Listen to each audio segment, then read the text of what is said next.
मित्रांनो, प्रवास कोणताही असो, रेल्वेचा असो, बसचा असो, बस जोपर्यंत आपण बसत नाही तोपर्यंत प्रत्येकजण आपण लोटत असतो, प्रत्येकजण आपल्याला नाकारत असतो.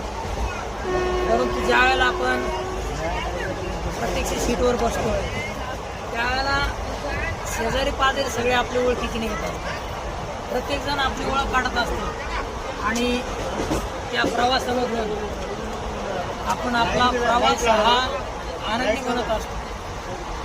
प्रवास म्हणजे हा एक आनंद मिळवण्याचं साधन आहे.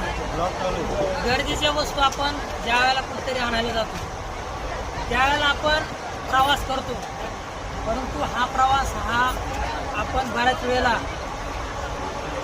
अगदी कंटाळवाणा होऊन करत असतो. परंतु ज्या वेळेला आपण आनंदानं प्रवास करतो, प्रवासामध्ये स्वतःला ज्या वेळेला आपण झोकून देतो त्यावेळेला निश्चितच तुम्हाला त्या प्रवासामध्ये आनंद मिळत असतो. म्हणून मित्रांनो, प्रवासामध्ये शेजारी पाजारी हे आपले मित्रच असतात, परंतु बसताना मात्र ते आपल्याला बाहेर लोटत असतात.